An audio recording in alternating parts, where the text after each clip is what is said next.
जय श्री राधे।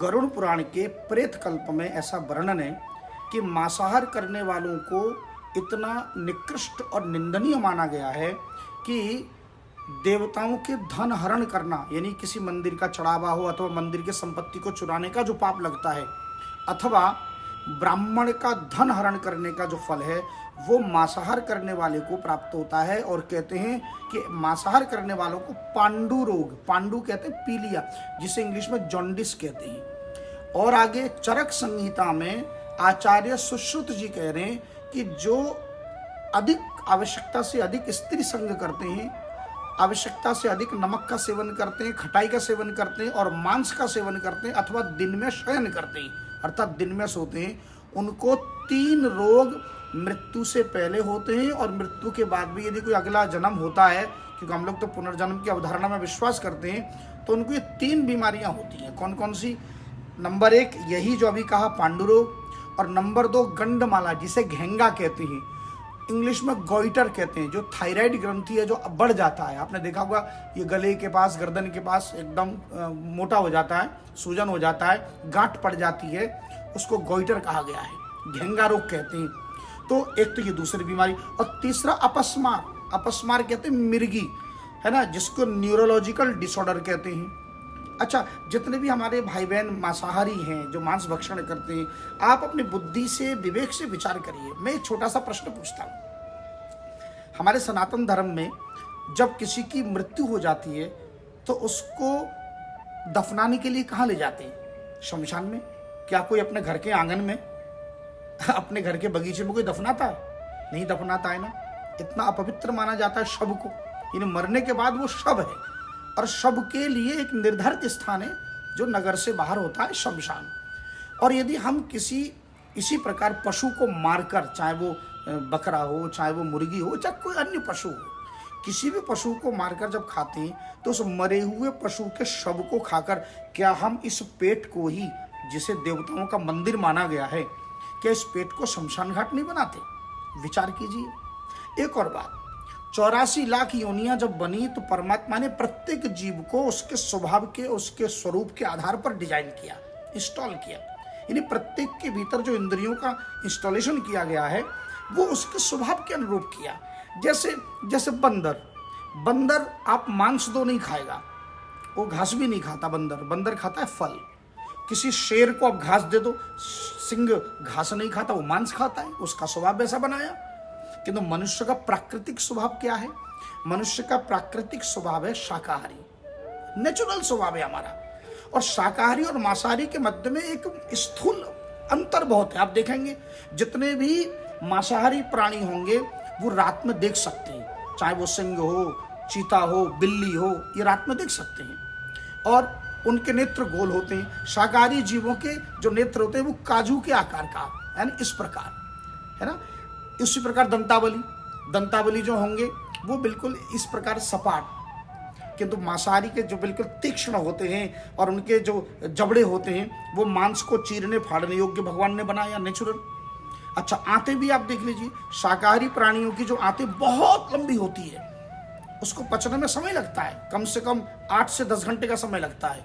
लेकिन जो मांस होता है इतने अधिक समय तक अंदर रहेगा तो वो सड़ जाएगा। इसलिए मांसाहारी प्राणियों की जो आंतें होती हैं बहुत छोटी होती है ना। इसलिए वो लोग 4-5 घंटे में ही बाहर आ जाता है, ताकि जल्दी पचे, जल्दी बाहर जाए। इसलिए मनुष्य यदि देखा जाए तो सहज से, स्वाभाविक रूप से शाकाहारी है। अच्छा, मांसाहारी करने वाले जितने भी प्राणी हैं, मैं उनसे एक प्रश्न करता हूं कि आप जीवन भर मांस भक्षण कर सकती हैं? संकल्प करके कि मैं जिंदगी भर, अच्छा जीवन भर छोड़िए, 7 दिन करके देखिए, लगातार करके देखिए, निरंतर करके देखिए।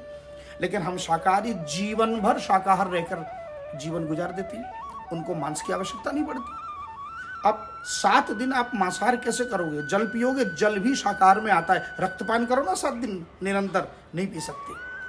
मांस और रुधिर पीकर, रक्त पीकर आप 7 दिन रह सकते हो, 1 दिन भी नहीं रह सकते। लेकिन मनुष्य शाकाहार के माध्यम से जीवन भर बिता देता है। हम तो भागवत के माध्यम से पूरा भारतवर्ष के समस्त प्रदेशों की यात्रा कर चुके हैं और एक से एक शानदार भोजन किए हैं। किंतु जो आनंद शाकाहार में भी, जो आनंद प्रसाद में है, हमारे राधारमण मंदिर के प्रसाद में, बांके बिहारी के मंदिर में, राधा दामोदर के प्रांगण के प्रसाद में बचपन में मैं एक मुट्ठी गोष्ठी शब्द पहली बार सुन रहे होंगे आप लोग। हमारे वृंदावन में रंगनाथ मंदिर, जो स्वर्णिम स्तंभ जहाँ होता है, उस रंगनाथ मंदिर के गोष्ठी में एक मुट्ठी चने के लिए हम लोग 2-2 घंटा प्रतीक्षा करते थे। इतना सुस्वादु, एक दाना मुंह में जाए तो अमृत घुल जाए, है ना। शाकाहार में इतना आनंद है। मांसाहार करके हम क्यों कष्ट पाते हैं जीवन भर।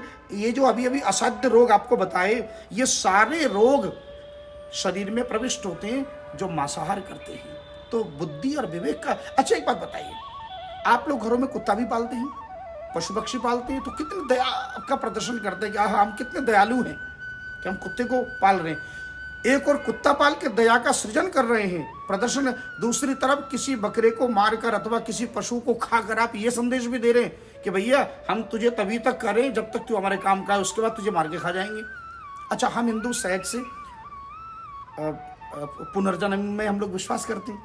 आप मान लीजिए कि आपका अपना ही कोई परिजन, आपके माता पिता दादा दादी कोई मृत्यु हो जाए और वही अगले जन्म में भगवान न करे वही बकरी या बकरा बनकर आपके घर में जन्म ले, तो आप तो मांसाहारी है, मार के खा जाएंगे।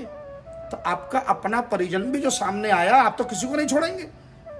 तो ये पशु, ये राक्षस संस्कृति है, ये पशु संस्कृति है, ये मनुष्य संस्कृति नहीं है। विचार कीजिएगा, देखिए कितनी निंदनीय है कि जिस समय दक्ष के यज्ञ में भगवान शंकर को शाप दिया था दक्ष ने, उस समय नंदी ने ब्राह्मणों को शाप देते समय एक श्लोक कहा था। क्या कहा था वो आपको सुन, कि सर्वभक्षा द्विजावृत्तये, तुम सर्वभक्षी हो जाओ, यानी सब कुछ खाने पीने लगो।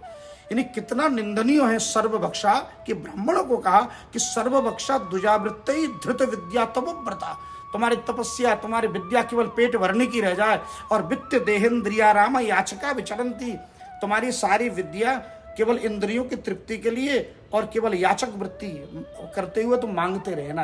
ये नंदीश्वर कह रहे हैं, नंदी जो श्राप देते हुए सर्वभक्षा शब्द मांसाहारी है, जो भक्ष का विवेचन न करे उनको सर्वभक्षा कहा जाता है। यज्ञ में भी पशुरालवनम न हिंसा, एकादश स्कंद में भागवत ने कहा कि पशु हत्या निषेध है, केवल आलवनम स्पर्श करने का विधान है, न हिंसा, हिंसा करने का विधान नहीं है। स्पष्ट भागवत के 5 स्कंद में अंतिम अध्याय में, 26वें अध्याय में विस्तार से कहा, ये वै दाम्भिका दम्भ यज्ञेषु पशून विशसन्ति ते वैशसे नरके विशसन्ति। पशु हत्या और मांस भक्षण कितना जघन्य अपराध है। श्रीमद् भागवत में एक साथ 28 नरकों का वर्णन है। कितने? 28। उन 28 में से 1/4 यानी पूरे 7 नरक तो केवल जीव हत्या वालों को ही प्राप्त होते हैं। ये 7 कौन कौन से मैं एक एक करके गिना रहा हूं। नंबर 1 वैशस। वैशस किसे कहते हैं? वैशस माने जहां ले जाकर उस व्यक्ति के अंग अंग काटे जाते हैं। और वर्णन है कि नृ पशुन खादंती तांस्ते पशव, यानी जो पशुओं को खाते हैं वही पशु वहां जीवित होकर उसके अंग अंग को ते पशव इव यम सदने यातयंतो, यानी यम के उस सदन में यातना देते हैं। कौन? वही पशु। जिस पशु को आप खा रहे हैं, जिस मछली को, जिस पशु को, जिस पक्षी को, वही जीवित होकर उस यम सदन में, यमालय में, यमलोक में अपना बदला लेगा। तो वैशस नाम के नरक में अंग काटे जाते हैं। नंबर 2 प्राण रोधन। जो लोग शिकार करके मस्ती में मार देते हैं, यानी मौज के लिए, आनंद के लिए, वाह मजा आ गया, निशाना लगाने के लिए जो शिकार करते हैं, तो उनको प्राण रोधन नाम के नरक में। नंबर 3 कुंभीपाक। ये कुंभीपाक वो है जो जीव की लोलुपता के लिए, स्वाद के लिए मांस भक्षण करते हैं। उनको कुंभीपाक में विशाल कढ़ाई होती है और उस कढ़ाई के तप्त तेल में, यानी गर्म तेल में उस व्यक्ति को डाल दिया जाता है। छटपट आता है। क्यों? सूक्ष्म शरीर में यातना शरीर मिली है, स्थूल शरीर तो यहाँ मर गया, उसे सूक्ष्म शरीर मिला है। 3 प्रकार का शरीर होता है, तो सूक्ष्म शरीर से वो कष्ट पाता है और वहां उसकी मृत्यु नहीं होती। नंबर 4 अंधकूप। ये अंधकूप नरक किन के लिए? जो जीव हत्या करते हैं। खटमल, जैसे खाट में खटमल हो जाते हैं, चादर में हो जाते हैं, बिस्तर में हो जाते हैं, या मच्छर मारते हैं, मक्खियों को मारते हैं। इन कीट पतंगों को मारने वालों को भी अंधकूप है। चारों तरफ अंधकार, और अंधकार में चारों ओर से वही कीड़े आपको काटेंगे। ये अंधकूप। नंबर 5 कर्मी भोजन। ये कर्मी भोजन किनको मिलता है? जो फल में सब्जी में जैसे गोभी में कीड़े होते हैं, भिंडी में कीड़े होते हैं, बैंगन में कीड़े होते हैं, और बिना देखे पका के खा जाते हैं, फलों को बिना देखे चबा के खा जाते हैं भरता बना के। तो ऐसे लोगों को भी भले अनजाने में खाया हो, पर कृमि भोजन नामक नरक में उसको जाना पड़ता है। नंबर 6, शूल प्रोत। ये शूल प्रोत नरक अनावश्यक कष्ट देना, यानी पशुओं को कष्ट देके मजा लेना। जैसे आपने देखा होगा अभी 2 वर्ष पहले दक्षिण भारत में किसी शहर में कुत्ते को ऊपर से फेंक दिया गया था। कुछ लोग कुत्ते के ऊपर पेट्रोल छिड़क के उसको जीवित जला देते हैं। ऐसे जो बहुत राक्षसी वृत्ति के कार्य करते हैं, उन लोगों को शूल प्रोत नामक नरक में जाना पड़ेगा। और नंबर 7 अंतिम, रक्षोगण नाम का नरक। ये कौन? रक्षोगण, यानी आपने पहले रक्षा की और फिर मारा। यानी जैसा आपने पहले पाला, मुर्गी को पाला, फिर आपने बकरी को पाला या अन्य कोई पशु पाला, और पालने के बाद जब बड़ा हुआ खाने योग्य तो आपने उसको मार के खा गए। तो ऐसा जो करेगा उसको रक्षोगण नामक नरक में जाना पड़ेगा। तो विचार कीजिए, इन जघन्य नरकों में जाएंगे अथवा शुद्ध शाकाहारी भोजन जो भगवान को प्रिय है। अरे 84 लाख योनियों में सबसे अधिक 30 लाख प्रकार की योनि अगर कोई है तो वो ये हरियाली है, सब्जी है, शाक है, अनंत प्रकार की भाजियां हैं, उनको बनाइए, फल का सेवन कीजिए और शाकाहारी भोजन का आनंद लीजिए, भगवान को भोग लगाइए। जो भगवान का, और वैष्णव का तो स्वभाव है, जो हमारे कृष्ण भोग न लगाए हम क्यों उसको देखें, है? तुम ही निवेदित भोजन करही। तो इसलिए घर में जो कुछ भी बने भगवान को भोग लगा कर पाएं और शाकाहारी भोजन करें, स्वस्थ रहें, मस्त रहें, आनंद में रहें, नाम संकीर्तन करें। जय जय श्री राधे।